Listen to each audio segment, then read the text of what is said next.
안녕하세요. 저는 결혼을 앞둔 30살의 예비 신부입니다. 오늘 저의 예비 남편과 함께 살게 될 신혼집을 계약함으로써 결혼에 대한 모든 준비가 마쳐졌어요. 남들은 결혼을 준비하며 많이 싸우고 우울증도 오고 한다던데 저는 모든 것이 너무 순조롭게 잘 진행되어서 그저 행복할 따름이네요. 아무 고민 걱정 없는 제가 이렇게 사연을 보내게 된 이유는 제 옆에 있는 현재 예비 남편이 아닌 2년 전에 만났던 이전 예비 남편에 관한 이야기를 하기 위해서입니다. 사실 저는 2년 전에 결혼까지 약속한 사람이 있었어요. 그 당시에는 정말 내 인생의 마지막 남자라 생각하고 만났는데 결국에는 그 사람에게 어이없이 파혼당하고 헤어졌네요. 헤어지고 나서는 좀 힘들기는 했지만 지금 보면 그 사람과 헤어져서 더 좋은 남자를 만날 수 있게 된 것 같아요. 그럼 지금부터 2년 전으로 돌아가 저의 이전 예비 남편 이야기를 꺼내볼까 해요. 2년 전, 저는 아버지의 회사에서 격리로 근무하고 있었습니다. 아버지의 회사는 저희 할아버지부터 운영을 해오던 회사로 설립한 지 60년이나 되었고 직원 수도 80명에 연 매출도 100억이 넘는 알짜배기 중소기업이랍니다. 할아버지께서 회사를 설립하고 대표로 계시다가 5년 정도 전에 건강 악화로 경영 일선에서 물러나시고 그 자리를 아버지가 물려받게 되었죠. 사실 처음에는 아버지의 회사에 들어가지 않으려고 했어요. 왜냐면 아버지의 회사는 화학 관련 회사인데 저는 이쪽은 아예 관심도 없고 전혀 모르는 데다가 회사보다는 사회복지 쪽에 관심이 더 많았거든요. 그래서 화학과를 가라는 아버지의 뜻을 따르지 않고 사회복지학과를 졸업하고 사회복지 관련 센터나 요양원을 차려 운영하려고 했답니다. 그런데 아버지는 유일한 자식인 제가 이 회사를 물려받기를 원하셨어요. 하지만 제가 계속 싫다고 하자 그럼 아버지는 딱 3년만 회사에서 일을 해보고 정말 아니라고 생각되면 그때 제가 하고 싶은 대로 하라고 하셨습니다. 처음에는 말도 안 되는 소리라고 거절했지만 아버지는 사회복지센터나 요양원도 엄연한 기업인데 아무것도 모른 채 멋모르고 운영해서 실패하는 것보다는 아버지 옆에서 3년간 일하며 회사 운영하는 방법을 보고 배우는 것도 좋지 않겠냐고 하시더라고요. 곰곰이 생각해보니 아버지의 말씀이 틀린 말은 아니라서 그 뒤로 아버지의 뜻을 따라 회사에서 일하게 되었습니다. 그러나 회사 일은 역시 제 적성에 맞지 않았어요. 그래도 아버지께 말씀드린 것도 있으니 지루하고 일하기 싫어도 꾸역꾸역 참고 일을 했죠. 그러던 어느 날 회사에 제 이상형에 가깝고 목소리도 아주 멋진 분이 방문했습니다. 그분은 우리 회사 거래처 사장님의 둘째 아들인데 아버지 회사에서 일하게 되었다며 앞으로 잘 부탁드린다고 꾸벅 인사를 하더라고요. 저는 커피 한 잔을 건네주며 이야기를 잠시 나눴는데 나이는 저와 같은 28살에 이름은 홍민호였어요. 잠깐의 시간이었지만 둘 다 아버지의 회사에서 일하고 나이도 같다는 공감대가 있어서 그런지 대화가 잘 통한다고 느껴졌답니다. 그 뒤로 회사 업무를 핑계로 몇 번 통화도 하고 만나서 이야기도 나누면서 친분을 서서히 쌓아갔고 그렇게 몇 달이 지나 우리는 연인이 되었어요. 연애만 할 때는 그저 행복했습니다. 제가 평소에 꿈꿔왔던 이상형이었고 목소리가 너무 멋지고 무엇보다 항상 자신의 의견보다 제 의견을 우선시해 주었거든요. 저는 이 사람과 결혼하면 평생 행복하게 살 수 있을 것 같다는 확신이 들었고 연인 사이가 된 지 6개월 만에 정식으로 부모님께 인사를 드리자고 했습니다. 예비 남편도 저의 생각에 동의해서 먼저 이번 주말에는 우리 집에 먼저 인사를 드리고 다음 주말에 예비 남편의 집에 인사를 드리기로 했어요. 예비 남편이 우리 집에 오기로 한 날 아침이 밝았어요.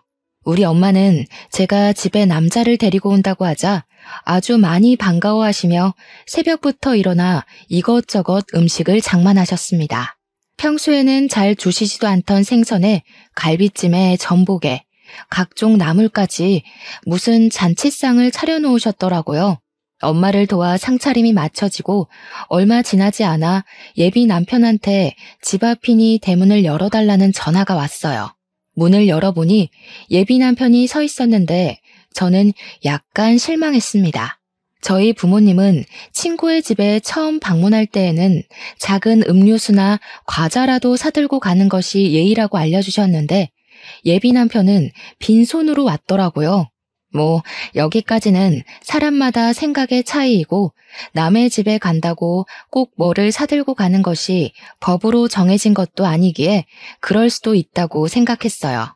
그런데 결혼을 생각한 사람의 집에 첫인사를 오는데 회사에서 입는 작업복을 입고 온 것이 아니겠어요? 제가 회사에서 일하다가 온 거냐고 물으니 그것도 아니고 작업복이 제일 편해서 그냥 입고 왔다고 하더라고요. 사실 우리가 그동안 만날 때마다 예비 남편은 회사에서 일하다가 와서 작업복을 그대로 입고 만났어요. 어차피 둘이서만 만나는 거고 예비 남편은 아버지의 회사를 물려받을 생각으로 회사에서 먹고 자고 생활하니 그런 부분에 대해 큰 불만은 없었습니다. 하지만 오늘은 엄연히 결혼을 염두에 두고 만나는 첫 자리인데 작업복을 입고 오는 것은 좀 아니잖아요. 게다가 일하다가 온 것도 아니고 그냥 단순히 편하다는 이유로 이렇게 왔다는 것이 저는 이해가 잘 되지 않더라고요. 부모님도 조금 당황하신 눈치였지만 일단 제가 집에 처음으로 데리고 온 남자이니 반갑게 맞이해 주셨습니다. 예비 남편은 엄마가 준비하신 음식을 아주 맛있게 먹었고 엄마는 그런 모습이 보기 좋았는지 이것저것 더 먹으라고 챙겨주시더라고요. 아버지는 거래처 사장님의 아들과 이렇게 연이 닿은 것이 신기하다며 이것도 인연이라면 인연이니 앞으로 우리 회사와 예비 남편의 회사가 서로에게 도움을 주는 좋은 관계로 남았으면 좋겠다고 하셨어요. 그리고 다음 주 제가 예비 남편의 집에 인사를 드리러 가기로 한 날이 되었습니다. 저희 부모님은 그래도 첫 방문이니 뭐라도 들고 가야 한다며 과일 바구니를 준비해 주셨어요. 옷도 그냥 편하게 청바지에 티셔츠를 입고 가려고 했는데 엄마는 첫인사인데 이렇게 입고 가는 것은 조금 아닌 것 같다며 정장 스타일의 원피스를 입고 가라고 하시더라고요. 그렇게 저는 원피스에 과일 바구니를 들고 예비 남편의 집 앞으로 가서 전화했습니다. 그런데 예비 남편이 전화를 받지 않더라고요. 2번, 3번 해도 전화를 받지 않길래 벨을 눌렀더니 예비 남편이 자다 일어난 얼굴로 잠옷을 입고 나왔어요. 오늘 분명히 인사를 드리러 간다고 어제 통화까지 했는데 지금 이 시각까지 잠을 자고 있느라 전화도 받지 못했다는 것이 좀 그렇더라고요. 어찌되었든 예비 남편을 따라 집 안으로 들어갔습니다. 저는 솔직히 지난주에 우리 엄마가 그렇게까지 차려주셨으니 거하게 한 상은 아니더라도 약간의 음식은 준비가 되어 있을 줄 알았어요. 그런데 예비 시부모님은 제가 와도 소파에 앉아서 TV를 보고 계시고 집안은 청소도 하지 않았는지 엉망진창이더라고요. 준비된 음식은 당연히 아무것도 없었고요. 김연이 맞지? 민우한테 이야기 들었어. 어머, 무슨 과일 바구니를 다 사왔어.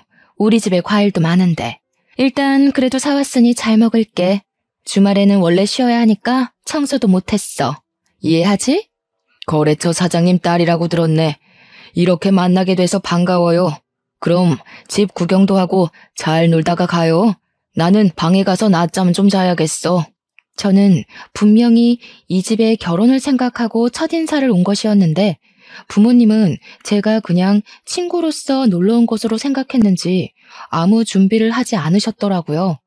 뭔가 좀 이상했지만 일단 예비 남편을 따라 집과 예비 남편의 방을 구경했어요. 저는 예비 남편의 방을 구경하다가 혹시 부모님이 오늘 인사하러 온다는 것을 모르셨냐고 물었습니다. 예비 남편은 알고 계셨는데 왜 그러냐고 하길래 저는 그래도 오늘 첫인사라서 집에서 밥이라도 같이 먹으며 이야기를 할 줄 알았다고 말했어요. 우리 집은 원래 주말에는 늦게 아침 먹어서 점심을 잘 안 먹어. 대신에 저녁을 빨리 먹지. 그리고 사실 지금 이 시각은 낮잠 시간이야. 뭐? 그러면 차라리 다른 시간으로 잡지 왜 이 시간에 잡았어? 나는 그래도 오늘 부모님이랑 이야기도 좀 나누고 할 줄 알았는데. 에이, 그렇게 진지하게 할 얘기가 뭐가 있어? 그냥 집 구경이나 하고 간단히 인사하면 되지 뭐. 안 그래? 그냥 가볍게 만날 때는 정말 잘 맞는다고 생각한 예비 남편이었는데 진짜 제 남편이 된다면 잘 맞지 않을 것 같다는 생각이 조심스럽게 들었습니다. 일단 방에서 나와 다시 거실로 갔어요. 거실에는 여전히 예비 시어머니께서 TV를 보고 계시더라고요. 예비 남편은 예비 시어머니 옆에 앉고 저도 일어서 있기도 뭐하고 해서 예비 남편 옆에 앉았습니다. 예비 시어머니는 TV를 보다가 제가 가져온 과일 좀 먹어보자며 예비 남편에게 과일을 깎을 칼과 접시를 가져오라고 했어요.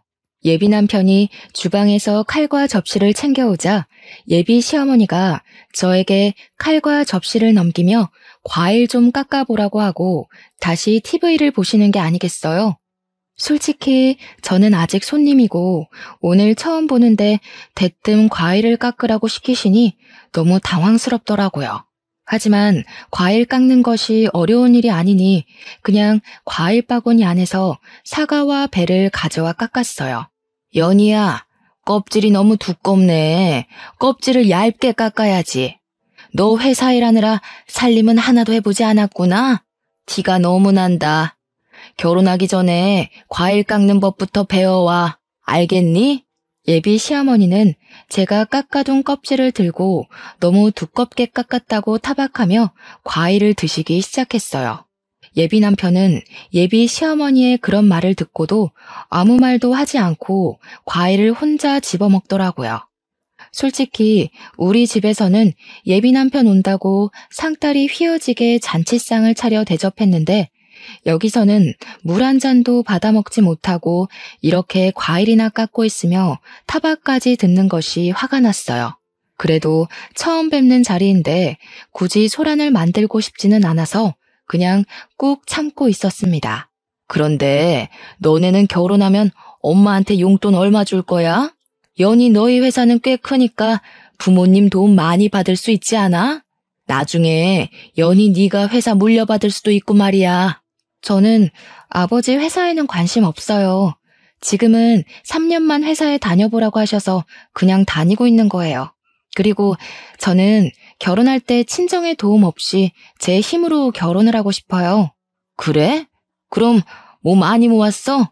할아버지께서 저 20살 때 성인 된 기념으로 주신 제 명의 아파트 하나 있고 어릴 때부터 돈 모으고 투자도 하고 해서 결혼을 준비할 정도의 돈은 있어요. 아파트가 있어? 그럼 네 아파트에서 너희 신혼살림 꾸리면 되겠다.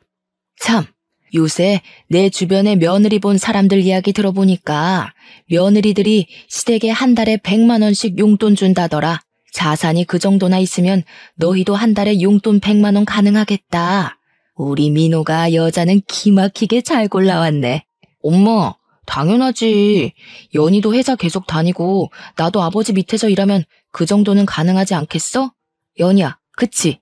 저는 솔직히 아버지 회사 3년만 다니고 관두고 제 갈 길을 갈 것이고 제 명의 아파트는 여기서 먼 서울이라 거기서 신혼살림을 꾸릴 생각 없습니다. 그리고 시부모님 용돈은 아직 생각을 해보지는 않았지만 한 달에 100만 원은 조금 과한 것 같다는 생각이 드네요. 그리고 시부모님께 한 달에 100만 원을 드리면 친정 부모님께도 100만 원씩 드려야 하는데 그럼 한 달에 200만 원이 나가는 셈이 되니 너무 부담되네요. 너도 설마 시댁과 친정이 무조건 똑같아야 한다고 생각하는 그런 아이니? 어차피 친정은 회사도 엄청나게 잘 되고 돈도 많은데 굳이 용돈을 왜 드려? 그리고 아파트가 회사가 멀어서 그곳에서 신혼집 못 꾸리겠으면 그 집 팔면 되잖아. 그 팔고 난 돈으로 이 근처에다가 신혼집 얻어서 살면 되지. 그러면 빚도 생기지 않고 딱 좋네. 그치? 무조건 안 된다고 하지만 말고 내 말 한번 진지하게 생각해봐. 어른 말 잘 들으면 자다가도 떡이 나온단다 얘야.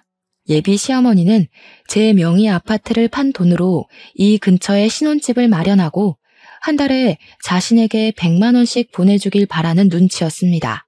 저는 그런 요구가 너무 기가 막혔어요. 제 명의 아파트니까 필요하다면 제 마음대로 아파트를 팔 수 있기는 하지만 할아버지의 선물이니 될 수 있으면 오래 가지고 있다가 나중에 의미 있게 사용하고 싶었거든요. 그런데 예비 시어머니는 그 아파트를 팔고 집을 마련하라고 하고 심지어 한 달에 100만 원이나 되는 큰 용돈을 그저 바라고만 계시더라고요. 솔직히 우리 부모님은 결혼한다고 하면 이것저것 해주신다고 난리이실 텐데 예비 시어머니는 결혼하면 그저 이것저것 받을 생각뿐인 것 같아서 매우 실망스러웠답니다. 제 표정이 좋지 않자 예비 남편은 제가 피곤해 보인다며 집에 데려다 준다고 어서 가자고 했어요. 그래서 그냥 인사하고 바로 그 집에서 나왔습니다. 엄마가 그냥 농담으로 이야기하는 건데 꼭 그렇게까지 진지하게 얘기해야겠어? 너는 꼭 쓸데없이 진지하더라. 농담? 내 명의로 된 아파트를 팔아서 신혼집을 마련하고 한 달에 100만 원이나 용돈을 바라시는 게 농담이야? 그리고 지금 우리는 그냥 친구 사이로 만나는 게 아니라 결혼을 생각하며 만나는 거야. 당연히 이런 돈 문제는 진지하게 이야기를 해야 하는 거 아니야? 내 생각엔 우리가 당장 상견례하고 결혼 날짜 잡은 것도 아닌데 네가 너무 앞서간 것 같아. 솔직히 이런 이야기는 상견례를 하고 나서 말해도 되잖아. 그니까 이런 거에 싸우지 말자. 예비 남편은 그저 대충 얼버무리려 했습니다. 그날은 저도 너무 기분이 상해서 예비 남편과 더는 이야기하지 않고 집 앞에서 바로 헤어졌답니다. 집에 도착하니 엄마가 처음으로 갔는데 어땠냐고 물어보셨어요. 저는 그날 있던 모든 일을 다 말씀드리려다가 엄마가 속상해하실까봐 자세히는 말 안 하고 그냥 좋았다고만 했답니다. 그런데 제 표정이 영 아니었는지 자꾸 캐물으시더라고요. 어쩔 수 없이 모든 상황을 이야기하니 저번에 우리 집에 올 때도 빈손으로 오고 복장도 그래서 좀 실망했는데 역시나 그런 일이 있었냐며 결혼하는 것은 진지하게 고민해봐야겠다고 하셨어요. 솔직히 제 생각도 엄마의 생각과 다르지 않았습니다. 오늘 한 번 뵀지만 예비 시댁은 너무 기본적인 예의도 없고 아무것도 안 하고 그저 바라기만 하는 것이 보였거든요. 저녁을 먹을 때도 제가 계산하고 커피나 술을 마실 때도 다 제가 계산했습니다. 심지어 예비 남편 집을 방문하고 일주일 후가 제 생일날이었는데 생일 선물은커녕 케이크 한 조각도 없었더라고요. 제 생일날도 그냥 작업복 입고 와서 식당에서 밥을 먹고는 예비 남편이 산다길래 알겠다고 했는데 계산하려고 보니 지갑을 회사에서 가져오지 않았다는 거예요. 사람이 바쁘면 그럴 수도 있겠지 싶어 제가 식사 비용을 계산했어요. 그런데 어이없는 건 차에 가보니 지갑이 떡하니 있더라고요. 지갑을 본 예비 남편이 당황해하는데 일부러 놓고 간 것 같다는 생각이 들었답니다. 뭐 우리가 그리 비싼 밥을 먹은 것도 아니니 제가 얼마든지 계산을 할 수 있었고 제 생일이라고 꼭 선물을 받아야 한다는 것도 아니에요. 그런데 요리조리 피하면서 그냥 돈을 한 푼도 쓰지 않으려는 모습이 보이니까 너무 얄밉더라고요. 그렇게 한 달이라는 시간이 지났습니다. 한 달 동안 예비 남편은 저와 만나며 한 번도 계산하지 않았고 저 혼자 데이트 비용을 내니 너무 부담스러워서 만나는 횟수도 줄이고 있었답니다. 그러다가 예비 남편의 생일이 다가왔고 선물을 준비하려다가 예전에 예비 남편이 제게 했던 대로 그냥 밥만 먹으려고 했어요. 맘 같아서는 저도 똑같이 지갑을 두고 가고 싶었지만 그래도 그건 아닌 것 같아 그러지는 않기로 했네요. 그런데 자신의 생일 일주일 전부터 블루투스 이어폰이 일할 때 필요하다며 자꾸 블루투스 이어폰을 생일 선물로 사달라는 식으로 이야기하더라고요.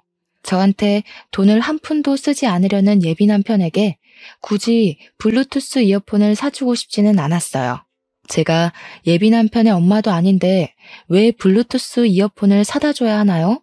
그래서 저는 그냥 계속 모른 척하고 예비 남편 생일날 아무 선물 없이 밥만 먹고 헤어졌네요. 그렇게 일주일 정도가 지나 금요일이 되었습니다. 회사에서 일하는데 아버지가 저를 대표실로 부르셔서 들어가 보니 눈물을 흘리시며 퇴근할 준비를 하고 계시더라고요. 무슨 일이냐고 여쭤보니 건강이 좋지 않으셔서 입원해 계시던 할아버지께서 곧 돌아가실 것 같으니 빨리 병원으로 오라고 연락이 왔다는 거예요. 저는 아버지를 모시고 바로 병원으로 갔습니다. 병원에 가니 이미 엄마는 도착해 계셨는데 할아버지는 숨쉬기조차 버거워 보이셨어요. 그 와중에도 아버지와 제가 온 것을 보시고는 힘겹게 미소를 지으시고 눈을 지그시 감으시더라고요. 그렇게 감긴 할아버지의 눈은 영원히 떠지지 않았답니다.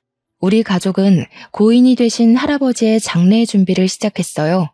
빈소를 차리고 영정사진을 준비하고 지인들에게 부고를 보냈죠.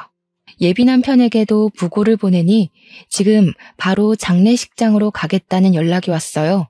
그리고 전화를 끊고 1시간 만에 예비 남편이 장례식장에 도착했어요. 예비 남편은 먼저 할아버지께 인사를 드리고 나서 우리 가족을 돕다가 늦은 밤이 되어서야 집으로 돌아갔네요. 저는 할아버지가 돌아가셨다는 소식을 듣자마자 바로 달려와서 도와준 예비 남편에게 너무 고마웠어요. 사실 그 전까지만 해도 예비 남편에게 많이 서운했었지만 그런 감정이 모두 다 사라지고 그저 고맙고 또 고마울 따름이었습니다.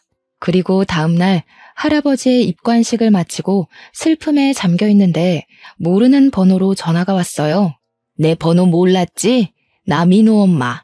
그니까 장차 너의 시어머니가 될 사람이야. 다름이 아니고 오늘 오후에 김치 담글 건데 와서 배워. 결혼 전에 시댁에 드나들면서 가족들과도 친분을 쌓고 해야 하는 거다. 저번에 민호 형, 그니까 너의 아주버님도 못 봤잖아. 오늘 와서 인사도 좀 하고 저번에 과일 깎을 때 보니까 살림 솜씨도 영 없는 것 같은데 이참에 와서 살림도 배우고 해라. 민호한테 못 들으셨나 봐요. 저희 할아버지 돌아가셔서 지금 장례식 중이에요. 저 못 갑니다. 알아. 어제 민호한테 들었어. 그런데 부모 장례식도 아니고 조부모 장례식인데다가 너는 손녀인데 굳이 꼭 사흘 내내 있어야 하니? 그냥 내일 발인 때나 가면 되지. 일손이 부족하기도 하고 지금 할 일이 태산이니까 어서 와라. 알겠니? 정말 너무하시네요. 제가 진짜 그 집 며느리도 아니고 설사 며느리라 해도 할아버지가 돌아가시면 시댁에 무슨 일이 있어도 당연히 장례식장에 가야 하는 거 아닌가요? 지금 결혼도 안 한 제가 할아버지의 장례식도 불참하고 고작 예비시댁에 김장하러 가야 할 이유 전혀 없다고 보는데요. 뭐? 너 말 다 했니? 고작 예비시댁? 그리고 김장이 얼마나 중요한 일인데 어떻게 말을 그딴 식으로 하니? 너 정말 못 배워먹은 아이구나. 정말 너무하다. 정말 너무한 건 어머님이시죠. 그리고 누구든 조부상 중이면 이런 말 전에 위로부터 하는 게 당연한 겁니다. 조부상을 당한 것을 알면서도 위로는커녕 김치를 담그러 오라니. 지나가는 사람 붙잡고 물어보세요. 이게 옳은 일인지요? 저는 처음에 예비 시어머니가 김장하러 오라길래 당연히 할아버지가 돌아가신 사실을 모른다고 생각했습니다. 그런데 예비 시어머니는 그 사실을 아는데도 저는 손녀이니 굳이 3일 다 있을 필요가 없다며 김장을 배우러 오라고 하는 게 아니겠어요. 제가 참지 않고 말대꾸를 하자 예비 시어머니는 황당해하면서 더 뭐라고 하려고 했지만 입관식을 할 때 하도 울어서 목소리도 잘 나오지 않고 더는 그런 쓸데없는 말을 들을 필요가 없다고 생각되어 그냥 끊어버렸습니다. 잠시 뒤에 예비 남편한테 문자가 오더라고요. 엄마가 김장할 때는 할 일이 많아서 예민해져 있다며 방금 엄마가 전화로 이야기한 것은 자신이 대신 사과한다고 미안하다고요. 저는 뭐라고 더 따지려다가 장례식 중이라 싸울 기운도 없고 장례식 둘째 날이 토요일이라 손님이 많이 계셔서 그냥 알겠다고 답장하고 말았네요. 그리고 셋째 날 새벽부터 예비 남편이 왔더라고요. 할아버지의 발이 나는 것을 지켜보고 우리 가족이 울고 있으니 손수건을 가져다 주기도 하고 다들 밥을 먹지 못하고 있으니 율무차를 뽑아오는 등 알뜰살뜰히 우리 가족을 챙겨주었습니다. 전날 김장하느라 예비 남편도 힘들었을 텐데 새벽부터 와서 함께 해주니 너무 고마웠어요. 예비 남편이 잠깐 자리를 비웠을 때 엄마는 처음에 사람이 영 아닌 것 같았는데 다시 보니 오해한 것 같다고 하셨어요. 저 역시 할아버지의 장례식을 통해 예비 남편이 다시 보였답니다. 모든 장례를 마치고 아버지도 너무 고맙다며 조만간에 크게 밥 한 번 사겠다고 약속하셨어요. 그 후로 부모님은 예비 남편에게 밥을 사줘야 하니 약속을 잡으라고 했지만 예비 남편의 회사 일이 갑자기 바빠지는 바람에 그 뒤로 밥은커녕 데이트도 제대로 못했네요. 시간이 흘러 설날이 다가왔어요. 우리 가족은 명절이 되면 평소에 바빠서 가지 못했던 여행을 가요. 연휴가 길면 해외로 가기도 하는데 이번에는 연휴가 짧아서 제주도로 여행을 가기로 계획하고 이 사실을 예비 남편에게도 이야기했습니다. 제주도? 그럼 설날에 우리 집 못 와? 당연히 못 가지. 그리고 우리가 아직 결혼도 안 했고 날짜를 확실히 잡은 것도 아닌데 아직 연휴라고 가는 건 좀 그렇지. 안 그래? 우리 집은 당연히 네가 명절 때 와서 음식도 장만하고 차례상도 같이 준비한다고 생각했는데 어차피 매년 갔던 여행인데 이번 여행은 너만 빠지고 우리 집에 와서 자고 가면 안 되나? 이미 비행기 표까지 다 예약했는데 어떻게 그래. 그리고 내가 명절 때 너네 집 가면 너는 우리 집에 올 거야? 너네 집은 제주도 간다며. 그니까 가봤자 의미가 없지. 될 수 있으면 빠져봐.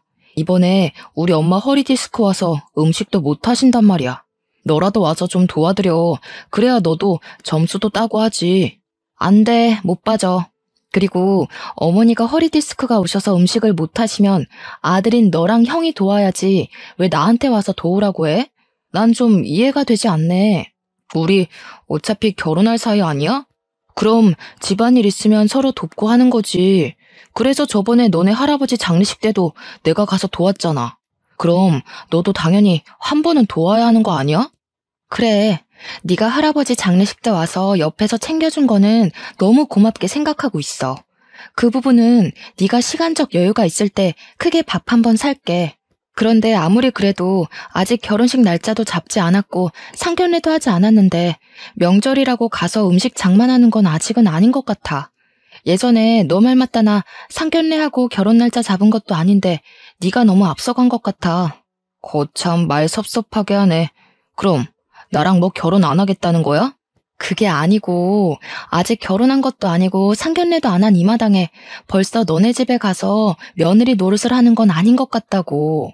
어차피 결혼하면 앞으로는 친정에서 이렇게 시간 보내지도 못할 텐데 결혼 전엔 우리 가족끼리 시간을 보내는 편이 더 좋을 것 같아. 일단 너의 뜻이 뭔지 알았어. 그럼 엄마한테는 그냥 여행을 간다는 말 안 하고 친척 집에 간다고 할게. 왜 굳이 그렇게 거짓말해? 그냥 여행을 간다고 해. 내가 뭐 친구들이랑 가겠다는 것도 아니고 매년 해왔던 것처럼 가족끼리 여행 가겠다는데 꼭 그게 그렇게 잘못된 거야? 매년 해왔다 해도 그렇지. 예비 며느리가 시댁에 와서 일은 하지 않고 여행을 간다는데 그걸 반길 시부모가 어딨겠어? 글쎄, 나는 굳이 거짓말을 왜 해야 하는지 잘 모르겠네. 난 솔직히 이런 거로 우리가 다투는 것도 이해가 안 가. 그리고 예비 며느리? 우리가 뭐 결혼식 날짜라도 잡았니? 상견례라도 했어? 저와 예비 남편은 서로의 생각을 전혀 이해하지 못했어요. 그렇게 시간이 흘러 설 연휴가 시작되어 우리는 계획대로 제주도로 떠났습니다. 제주도 숙소에 도착해서 짐을 풀고 있는데 예비 시어머니한테 전화가 왔어요. 나다. 너 가족끼리 제주도 갔다며? 결혼을 생각하면 당연히 시댁에 와서 살림도 배우고 같이 음식 장만도 하고 어른들께 인사도 해야 하는 거 아니냐? 저번에 김장 때는 할아버지 돌아가셨다고 못 온다더니 이번에는 명절인데도 여행을 간다고 못 와? 이게 말이나 되는 소리니? 이번에는 너도 있으니 음식도 많이 하려고 재료도 많이 준비했는데 이 모든 것을 나 혼자 해야 한다니 정말 막막하구나. 제가 민호한테도 이야기했는데 저는 사실 상견례도 하지 않은 제가 굳이 명절이라고 시댁에 가서 음식을 해야 한다는 게 도무지 이해가 되지 않네요. 그리고 음식 장만할 사람이 필요하면 그 집에 아버지도 계시고 아들도 2명이나 있는데 넷이서 오손도손하게 앉아서 하면 되지. 꼭 제가 필요한가요? 무슨 제가 조리사도 아니고 말이에요. 이게 말이면 다인 줄 아나? 너네 부모가 그따위로 가르쳤니? 예비 시어머니가 버럭 소리를 지르는데 그 소리가 얼마나 큰지 옆에 있던 엄마가 다 듣고 모든 상황을 알게 되었답니다. 엄마는 예비 시어머니의 이런 황당한 요구에 화가 단단히 나셔서 저의 핸드폰을 뺏고 스피커로 어머니와 통화를 하셨어요. 저 연희 엄마 되는 사람입니다. 연희 아직 결혼도 하지 않았는데 김장이 웬 말이며 명절이라고 오라는 건 무슨 경우예요? 막말로 대개 아드님이 결혼 전부터 우리 집에 불려오면 좋겠습니까? 예비 며느리도 엄연히 며느리입니다. 앞으로 우리 집에 사람이 될 텐데 와서 살림도 배우고 가풍도 배우고 해야지요. 그리고 사위랑 며느리는 달라요. 며느리는 시댁에 뼈를 묻어야 하는 사람이에요. 사위는 백년손님, 며느리는 출가외인도 모르세요? 무슨 조선시대에서 오셨어요? 지금 시대가 어느 시대인데 아직도 출가외인 타령이세요. 우리 집 귀한 딸 연희 그런 집으로 시집 못 보냅니다. 그쪽이 대개 아드님 귀하게 키운 것처럼 저도 우리 연희 쥐면 부서질까 불면 날아갈까 애지중지 키웠습니다. 전 죽었다 깨어나도 그 집으로 시집 못 보내니 그런 줄 아세요. 이보세요. 뭐 말이면 단 줄 아세요? 그리고 그렇게 나오면 제가 몰라봬서 죄송하다고 할 줄 알아요? 저도 그 집이랑 결혼 못해도 아쉬울 거 하나 없어요. 시댁에 대한 기본 도리도 모르는 아이를 며느리로 들일 마음 추호도 없습니다. 시댁에 대한 기본 도리요? 그러는 그쪽은 사람에 대한 기본 도리가 하나도 없으시네요. 상 치르는 아이한테 김장하러 오라고 하지를 않나. 아직 결혼도 안 했는데 전화해서는 소리 지르면서 어서 오라고 하지 않나. 저는 이렇게 도리가 없는 집안에 우리 연희 절대 못 보냅니다. 전화 끊습니다. 엄마는 많이 화가 나셔서 민호랑 절대 결혼시키지 않을 테니 그만 만나라고 하셨습니다. 저 역시 저번 김장 때와 이번의 사건을 통해 결혼하면 고생길이 환히 열리는 것이 눈에 보여 결혼할 마음은 진작에 접었고, 여행을 마치고 나서 예비 남편을 만나 살아온 가정 환경이 너무 맞지 않아 결혼을 못하겠다고 말해야겠다 생각했죠. 그래도 일단 시간을 내서 제주도에 왔으니 맛있는 음식도 먹고 재미있는 시간을 보냈습니다. 비록 바람이 불고 추워서 밖에서 놀지는 못했지만 가족끼리 숙소에서 알차게 시간을 보내고 다시 집으로 왔네요. 여행을 마치고 집으로 돌아와서 예비 남편에게 전화했는데 받지 않더라고요. 문자와 카톡을 남겨도 읽지도 않고 답장도 없었어요. 그 다음 날도 그 다음 날도 예비 남편은 연락이 되지 않았습니다. 집으로 찾아갈까 했지만 뭐 지금 서로 애틋해서 하루라도 못 보면 죽겠는 사이도 아니고 헤어지자고 말하려는 판에 굳이 집 앞까지 찾아가고 싶지는 않더라고요. 그냥 언젠간 연락이 오겠지 싶었고, 또 무엇보다 우리 회사에 업무차 2주일에 한 번씩은 오니까 언젠간 회사에서 볼 거로 생각했답니다. 그렇게 연락이 되지 않은 지 4일 정도가 지났어요. 예비 남편의 회사에서 사람이 왔다길래 보니까 예비 남편이 아닌 다른 사람이 와 있더라고요. 혹시 누구시냐고 했더니 예비 남편 회사 사장님의 첫째 아들, 즉 예비 남편의 형이었어요. 인사를 하고 제자리에 와서 일하려는데 회사에서 오랫동안 근무를 한 과장님이 예비 남편의 형이 예전에 파혼하고 정말 오랜만에 왔다는 거예요. 무슨 말이냐고 했더니 4년 정도 전에 결혼한다며 엄청나게 좋아하면서 청첩장까지 돌렸는데 결혼하지 못했대요. 그러면서 외모도 나쁘지 않고 성격도 좋으신 분 같은데 왜 파혼을 했는지 모르겠다고 하더라고요. 저는 그 이야기를 들으니 왜 파혼한지 알 것만 같았어요. 시어머니라는 사람이 아직 상견례도 안 하고 결혼 날짜도 잡지 않은 제게 앞으로 며느리가 될 사람이라며 얼토당토 아니한 것들을 과하게 요구하는데 결혼 날짜까지 잡았었다면 황당하고 어이없는 것들을 얼마나 요구했겠어요. 보나마나 불보듯 뻔하죠. 형님이 성격이 좋아도 시어머니 자리가 그 모양인데 어떻게 결혼까지 할 수 있었겠습니까? 저는 형님과 결혼하려고 했던 그 여자분의 마음이 100번, 1000번 이해가 가더라고요. 그렇게 한 달 정도가 지났지만 여전히 예비 남편은 연락도 문자도 없었어요. 물론 우리 회사에도 오지 않았고요. 연락이 없는 지 2달 정도 되었을 때 집에서 쉬고 있는데 아버지가 아직도 민호와 만나고 있냐고 물어보셨습니다. 그래서 솔직히 제주도에 다녀온 이후로 연락이 두절돼서 만나고 있지는 않은데 따로 집에 가서 기다리기도 싫고 해서 그냥 연락 없이 지내고 있다고 했어요. 10살짜리 애들도 아니고 결혼까지 생각했다가 헤어질 마음이 있으면 만나서 이야기하고 제대로 끝내야지. 일방적으로 연락을 끊는 건 무슨 경우라니? 아들이나 그 아버지나 정정당당하지 못한 것은 똑같구나. 사실 민호네 회사에서 우리 회사 제품이 좋지 않은 것처럼 거짓말을 하며 악의적으로 허위 사실을 유포했단다. 내가 알아보니 거기 사장, 그러니까 민호의 아버지가 그런 짓을 벌인 것 같아. 그래서 요새 회사 매출이 떨어진 거예요? 보니까 거래처에서 연락도 많이 안 오고 거래량도 많이 줄었더라고요. 그래. 그래서 거래처 사장들한테 일일이 다 전화해서 오해라고 말하고는 있는데 일단 너는 지금 헤어진 것이 맞는 거지?